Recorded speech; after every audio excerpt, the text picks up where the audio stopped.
Hey everybody, I'm Zach. And I'm Jesse. And you're watching the Patreon bonus stories, and we're so glad you're here with us. I'm just so pumped to be going to the Model Y event, and Jesse and I are going to be trying to do our live stream this month from LA for you guys. So if you guys are at the $8 or above level, you can live stream with us, and we'll be answering your questions and stuff like that. We're going to try and pull it off. I mean, a lot of it depends on Wi-Fi and stuff like that, but we're going to do our best. Yes. So let's get into this first story here. Grand Theft Auto gets full self-driving.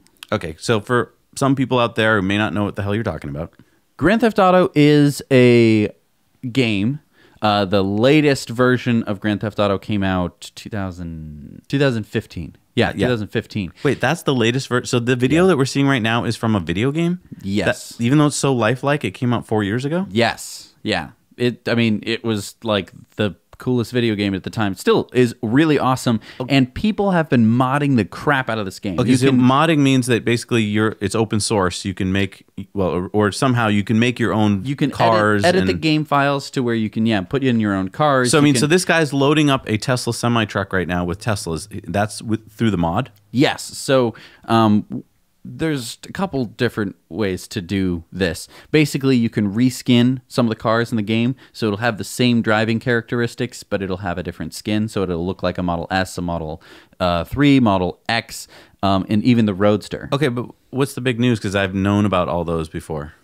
So not only can you do that, and you can play around with all the colors and everything like that, but they also have the truck, and they also have a self-driving mod. Wait, so the guy right now is driving it self-driving? Right. It's kind of cheating because the game knows how to drive cars because it has AI in the game that drives itself. So really, when the game first came out, actually when like the original Grand Theft Auto came out, it had self-driving cars. But you know what's cool about this though is for humans to wrap our heads around something, we need tangible things. And for a lot of kids out there who are going to grow up playing these games, they're going to get to see like, oh, this is what a self-driving truck looks like, and I think they'll be able to imagine it. Right, and it's not just kids out there. I mean, they're mostly adults playing Grand Theft Auto. I hope. It is a very violent game. But yeah, you can do stuff like this in it because it's such an amazing open world that they just sort of built. It's basically they built LA as a game. That's cool. Yeah. So we're going to show you this video, which is Jay Inslee's political announcement that he's going to run for president. I just want to be clear, we're not endorsing him. I honestly don't know much about him, but really cool message. Check this out.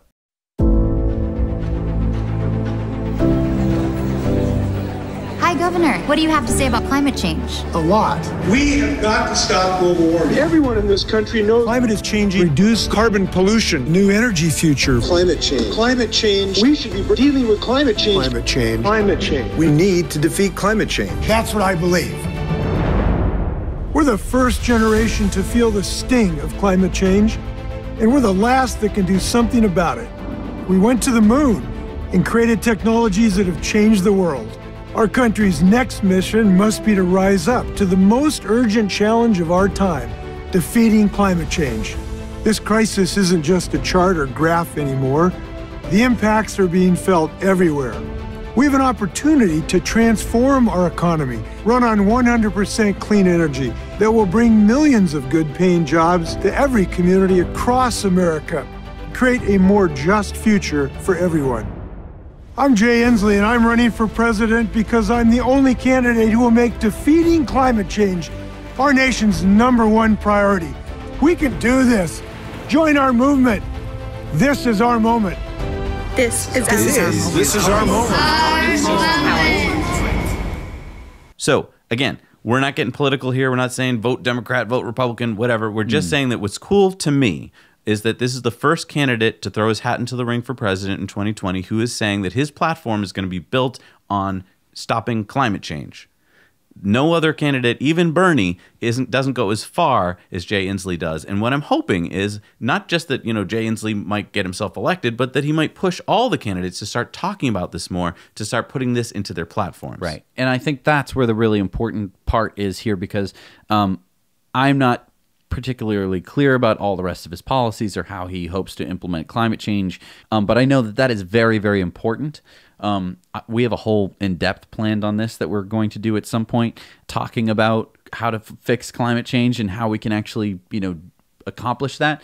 I think that having a candidate, any candidate whose platform is climate change is very, very important. And what I really liked when I did a little more research into Inslee is that he didn't just start talking about it yesterday. He's actually, his whole political career has been talking about it. He cares about it. So it's not like, oh, what can I just pick that will get me some coverage? It's something he cares dearly about. To be fair, though, like, if you're a political candidate watching and you're like, hey, I need a platform to run on, climate change is a great one. Yeah. I don't think, because it is bi-party. Liberals and conservatives can pretty much agree on climate change. There are many different perspectives to come together and be like, climate change is bad, because it's like a real thing. Right. It would be like if there was a giant monster, we'd be like, hey, the evil dragon is bad. Right. And everyone would be like, yep. I'll vote for you if you want to stop them. Sure. Right. It is sad, though, especially in this country, that there are people who are like, the evil dragon doesn't exist. It's like, shut up.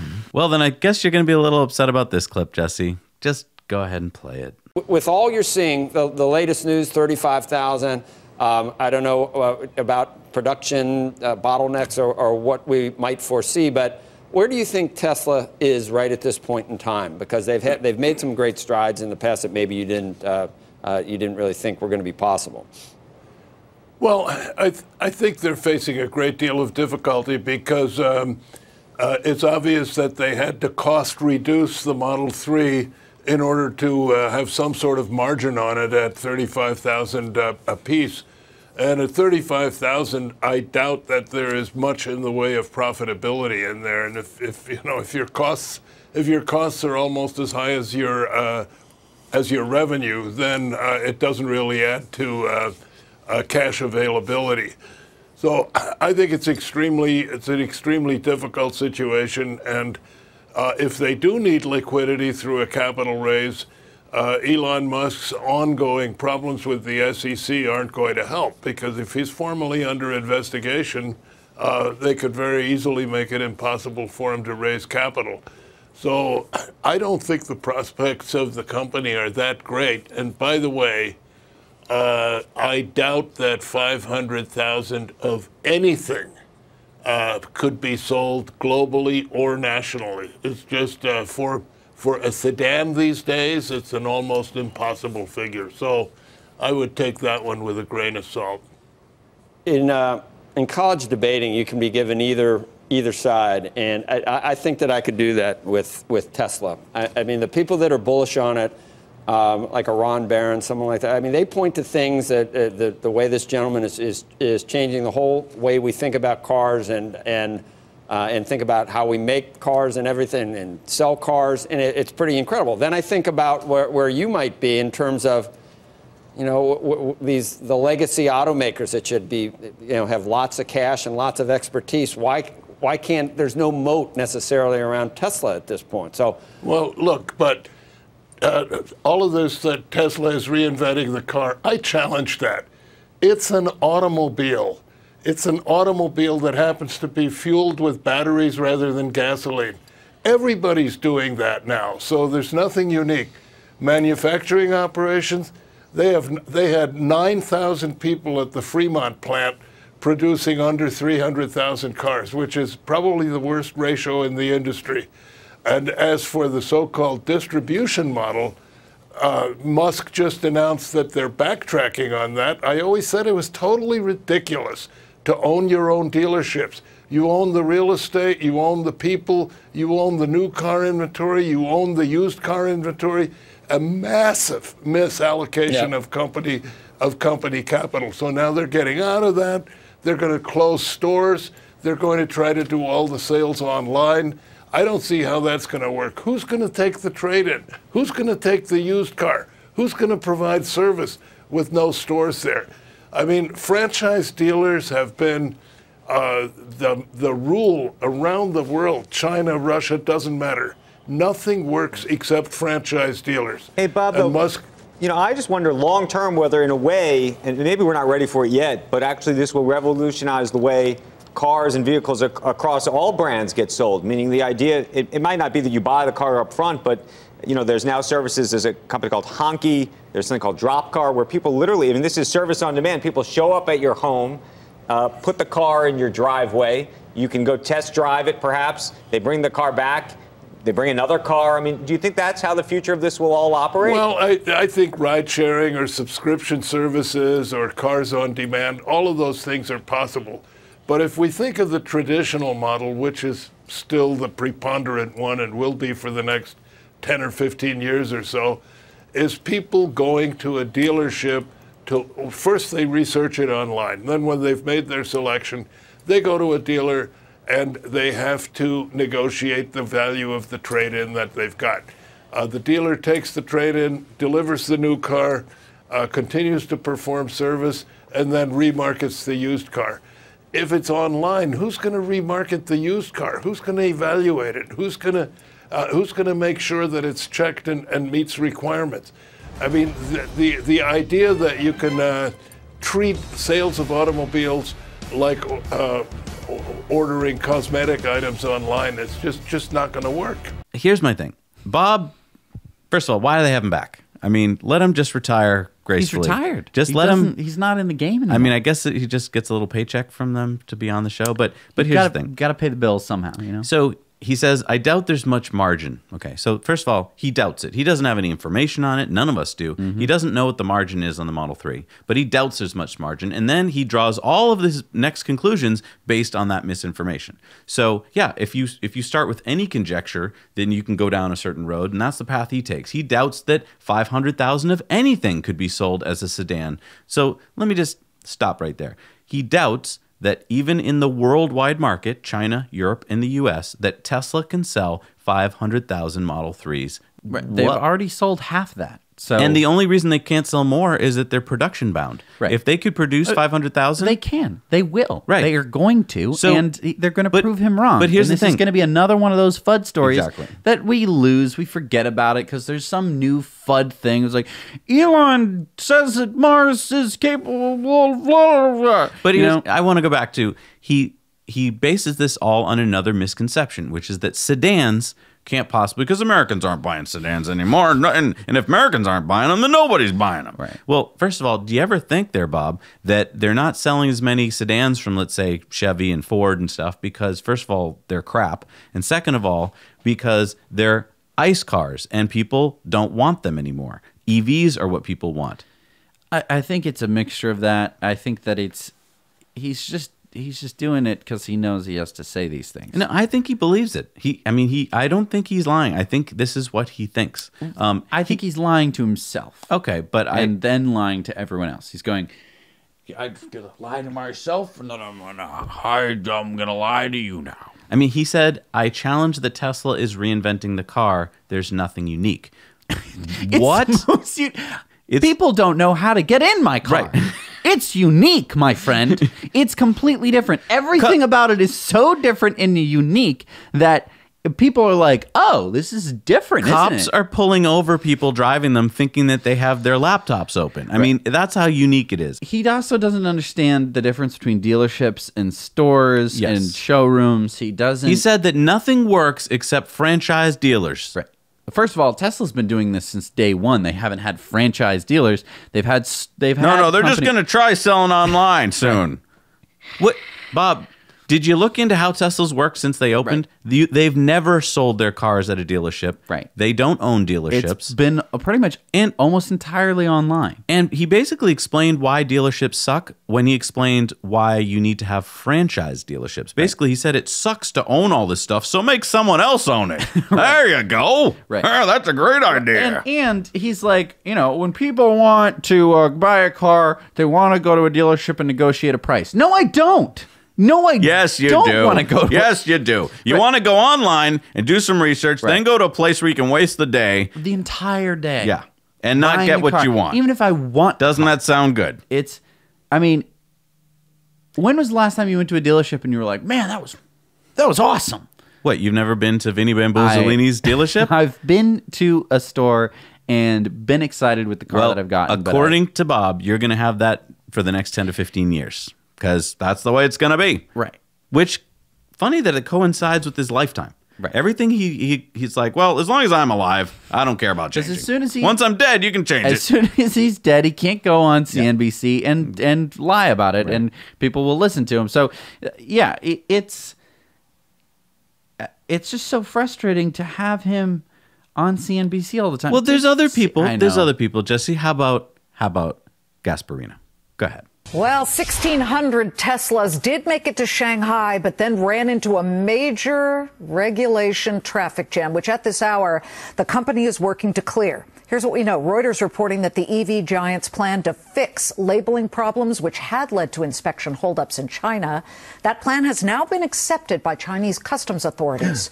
New revelations that Tesla Model 3 imports were basically being held hostage for at least 4 days in Chinese ports. They do that, the Chinese. But shaking investors to their core earlier this morning. Shares hit their lowest point in more than 4 months in early trade. But if you look at the intraday picture right now, we are well off those morning lows. That's a 6-month picture. Here's the intraday. Still, though, facing a third straight down day in a row. But Charlie Gasparino, our resident Elon Musk whisperer, joins us now with some new information that could move the stock. Where shall I begin with this? People are obsessed with this story. So when we do a story on this, my social media feed lights up, and it's lighting up on this story.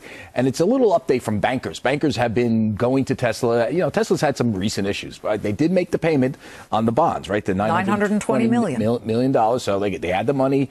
But that statement that Elon put out last week about the $35,000 Model T or whatever it's called, Model S, but whatever the or low 3 rather, Model 3. He was supposed to check with the SEC. It fell flat, right? There is some talk about them having cash flow woes. So bankers are going to the company and saying, do you want to raise money? Do you need to raise money? Here's what they're being told by Tesla executives, and I think this is a semi-positive thing for the stock. I mean, they're telling them that there's no near-term need to raise capital. Again, they are saying that that they have adequate lines to bank lines of capital, so they can go to the bank and borrow if they had a cash issue. They don't apparently have a cash issue. Now, this is the interesting thing, is that Tesla executives are leaving open the possibility when these bankers are talking to them about a capital raise later in the year. So it's clearly on the minds of Tesla executives that they may have to raise capital, and they may have to raise it if the business conditions don't dramatically improve. Now, are they dramatically improving? I mean, it depends on who you speak to. If, you ask the company, they'll give you all sorts of stats about they made the bond payment, they're opening up in China, right? You mentioned that before. They're selling in China. They have some positive things. If you talk to people that look at the balance sheet, they are telling you that a cash crunch is inevitable. It's inevitable just because when you lower the price of that latest model, right? You lower it to $35,000, your profit margins are going to sink. Why are they closing down shops? They need to conserve cash. They have an issue with cash flow, and at some point, the rubber is going to meet the road if you don't make your margins, and you're going to have to raise capital. And what bankers are saying, what they're telling me, and they're getting this from Tesla executives, is that if business doesn't improve dramatically towards the end of the year, they're basically saying, yeah, we're leaving open the possibility we may do it, we may raise capital, and that'll impact the stock. If they raise capital, obviously more stock is issued. It's generally not good for the share price. Okay, so just so you know, if you own the stock, it's generally not good. Now, sometimes it is a positive. During the financial crisis, I'll just point out, when some of the companies, some of the big banks were able to raise capital. Oh, that was a green light. It was considered a good thing because guess why? They were not going out of business. They actually had access. Now, they eventually needed much more than just capital from out there. They needed a government bailout. But you get what I'm saying. If you can raise money, the markets are generally saying that they have some belief in you. There's two ways of looking at this. The market has belief in you. The Dow just hit session highs while you were talking. Is that me? No, about 49 points to the upside here. I will say this. I get dinged by these morons on Twitter. I wonder why. No, listen to me. I'm being serious here. They think that you and I come on the air just to take down the market because of our immense animus to Donald Trump. First off, just so you know, I know Donald Trump really well. I personally think he's okay. I like him. I've always got along with him. I report on him. I'm somewhat critical when I report on him. I wish we were that powerful. But one other thing, the market. I have no power to take down the markets. I mean, I mean, I guess like you do if you report something that moves the markets, but just because I'm opening my mouth doesn't mean the markets are going up or down. Capiche? Capiche. Charlie, thank you very much. I think that if they need a stand-in for Robert De Niro, there's your guy. Huh? Maybe a stunt double. I mean, like, to not know what the Model 3 is called? Should I listen to you Model about T, anything? Model S, something like that. It's just a car. Who cares? Ford F-150, Ford Focus, they're all the same. Doesn't matter. What? How can you not know? You're going on national television, okay? We have a YouTube channel. We do more research than he does, okay? I'm not saying, oh, it's Marty Masperino. I know his name. We wrote it down. We thought about this kind of thing. And we're not on live national television. Right. This guy doesn't know what the Model 3 is called. He thinks it's the Model T. He thinks in his mind, he thinks, oh, the Model T is a Tesla car. Tesla. Tesla.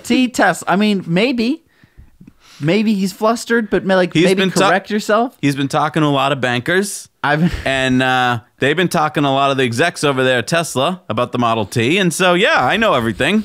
I know about the margins and all the banks and the borrowing and all that stuff. God. Yeah, and I can give you the good or the bad. Which way do you want to look at it? It can be either way. What do you want? What do you want here? I can move markets. Right. What the heck? Oh my! And then the whole part about the markets thing. Yeah. We can't move markets. Well, maybe I guess if I say something bad about it. Oh, you think? Duh. Like what?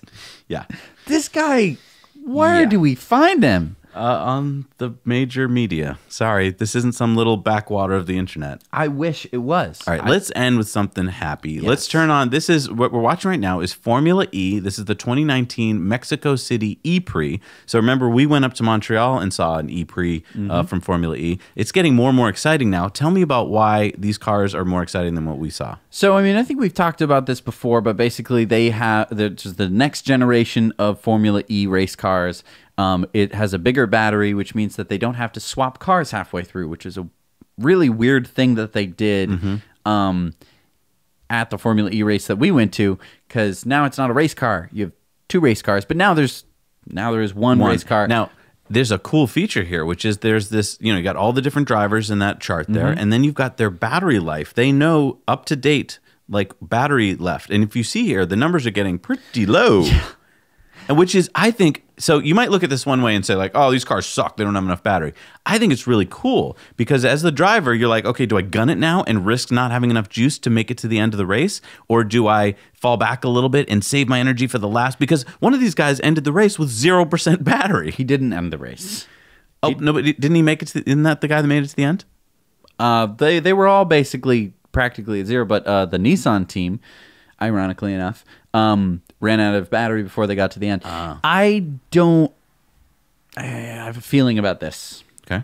I don't like it. I don't like that they're going to 0% battery. Now, it's not because of battery's health or anything like that. It's because I don't like that this is, a lot of people's first foray into electric vehicles. Yeah. I don't like the thought of like, You're just instilling range anxiety right into people's minds when they watch this. Okay. They're thinking, in their mind, they're thinking like, man, if I get an electric car, I could run out of energy.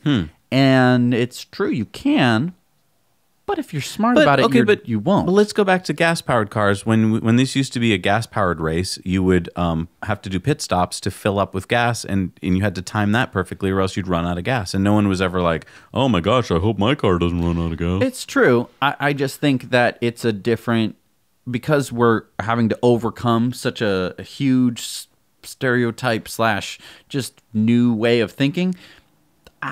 I just wish that it was like, because if they did this race with Teslas, they would still have like 40% battery at the end of them. Okay. And if these were Teslas, they would be going faster. Formula E is going to have 13 races in 12 cities in 5 continents. Right. And some of the races are going to go through buildings. Right. They're going to go inside a building, which you can do because A, it's not going to deafen everyone inside the building, and it's not going to be asphyxiate spewing, awful fumes, right? Which is great. I have this love-hate relationship between Formula E. On the one hand, it's really cool to see a bunch of electric cars racing. That's something that I'm interested in. But on the other hand, I have to deal with this message problem. What message problem? Well, there's a lot of things that differentiate it between Formula One and Formula E. Formula E, they have to use road tires, okay, which means that they don't stick to the ground, which means they slide all over the place. And it looks kind of ridiculous. Yeah, that's true. Which I don't. But it's exciting. It is exciting, and it makes those turns. I mean, those really cool hairpin turns, and then they can accelerate so fast off the turns. It's true. It's just but it could be better, and I know why they do the road tires. It's because they want to be talking about road tire technology. They want to be making tires for electric cars for the future that are more efficient. But what would be the difference if they used a race tire? It would be, they'd be able to accelerate faster, they'd be able to turn tighter, it'd be more exciting race. But they'd lose more range? They could lose more range, yes, but it's not going to be that. So maybe as batteries get bigger and... Well, no, that's the idea that's baked into Formula E, is that they're going to use road tires because it's going to be like this... More exciting. No, that it's going to be this, tires need to evolve kind of a thing. What? Yeah. Oh, then I'm not into that either. It's that's where I'm stuck. But it still is exciting to watch. It's fun to watch. I think it's great. Yeah. And it's clean and it's quiet and it's awesome. Yes. I mean, those are all positive things. All right. So we're going to do our Model 3 tip of the week for you guys. You get to see it here first, and then we'll head back to the show. Mm-hmm.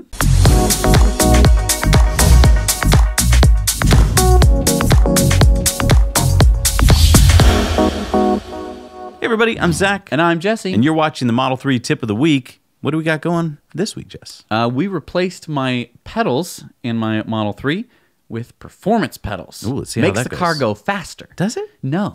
All right, so I'm always looking for ways to spiff up my Model 3, and non-performance Model 3s have the standard pedals, which means that I don't have the performance-looking pedals. However, I went on Amazon, and there is a company that makes performance pedals, so I'm going to pop them on my pedals and see how it looks. All right, so just to make my life easier, I'm going to get my steering wheel up and out of the way, and I'm going to pull it all the way out, so that way when I'm under there, it's not in the way of what I'm doing. All right, so the first thing that I'm not sure about is if I need to take off the pedal covers now. Yeah, I definitely need to take them off, so I'm going to see how hard that is. Okay. All right, so this is the stock pedal cover, and this is the new one. So you can see that they're just about the same size, and looks pretty similar in the back. It looks like I'm gonna need to slip mine down over the top, whereas this one I could just pull off from just about any angle. So I'm gonna see. Okay, so sliding down part is easy, but getting the bottom lip on here is a challenge. A little push, and I think I have it on there. Yeah, that's not gonna come, I don't think that's gonna come off. That feels pretty good. And now I have a screwdriver, which I'm going to use behind it to kind of get this rubber flap out from behind the pedal. There, I got it. That side, now I need to get the other side. So now it is on. Completely. Yeah, none of the lip is behind it. So this one actually, there's nothing to pull off, which makes it super easy. So, and I think I can just sort of wrap it around. It might be easier to do it this way. So it doesn't slide on? No, which is probably good because then it would slide off, right? Oh, okay, let's, come on. This one is harder. Because the rubber's on there? The rubber is a bit stiffer, I feel like. It might just be thicker. Okay, so I got the bottom little teeny corner of it just on there. Now I'm hopefully gonna be able to get the rest of it.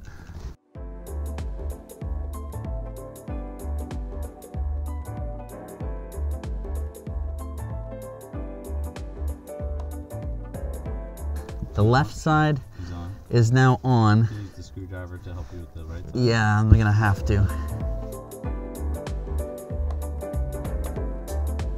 Another tip is to move your seat all the way back.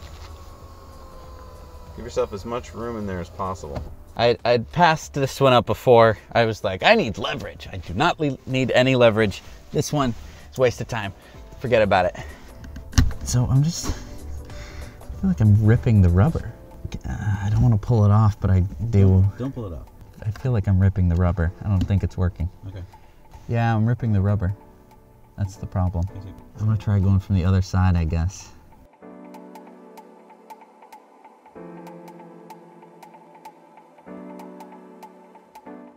If I had like 3 more screwdrivers, I could do it actually. Okay, so 1 screwdriver I don't think is enough. I'm gonna go get more. 2 more short screwdrivers, so hopefully now I can distribute the rubber Yeah, so along. what's the problem been? I can't get the other side on. Like, and I started to, like I had slid this side on, and then I had this bit hanging out, this little bit right here. But the problem was I couldn't pull it through, you know, because the pedal was sitting here. I couldn't pull it on top. It started to rip the rubber right there. So that wasn't going to be the successful way to do it. So you can't just, you know, have one little bit. So I need to get like 3 screwdrivers in here to pry the rubber back and let me hopefully get the pedal on. I think with 3, this should do it. And how do you know what side is up and what side's down on the pedal? So I mean, you can tell by the shape. Oh, okay. And also, if you get in there, you can see that there isn't enough room for this to continue all the way around up at the top. Gotcha. No, no, no! Oh, come on! Had it for a second? I thought I did. So, okay, so now I'm kind of in the same boat I was before, where there's bits of rubber that's actually behind the pedal, now in 3 places. I'm already losing grip. I'm gonna try pushing it on. Oh, that seemed to have somewhat worked. So this is actually kind of useful. You can see some of the issues that I'm having here. Let's get this light right where we need it. Yeah, you can see right here how the rubber is kind of trapped behind it, and that it's kind of ripped and that I'm not going to be able to pull it out. And then on this side, you can see that it goes up great all the way.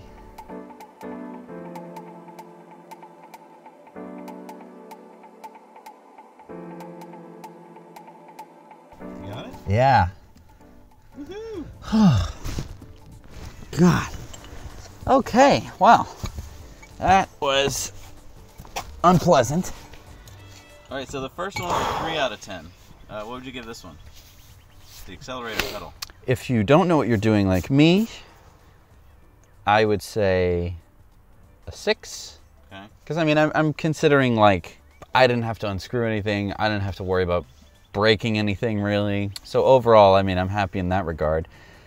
With the right tools, if you know that you need a bunch of these guys, small, short, strong, big, flat, wide, as many as possible, that'll make your life so much easier. And if you had some other tool, what would it be? Like a short... It would be like a very short putty knife. It would be a rectangle of metal, kind of like this, only without this stupid bit, and thinner than this, you know, thinner in that regard, a little bit wider. So yeah, so basically hack a putty knife apart, like... Or just a putty knife. Just a piece of something. Yeah. Yeah, something like that. Right, that well, would help a lot. How happy are you with the final look?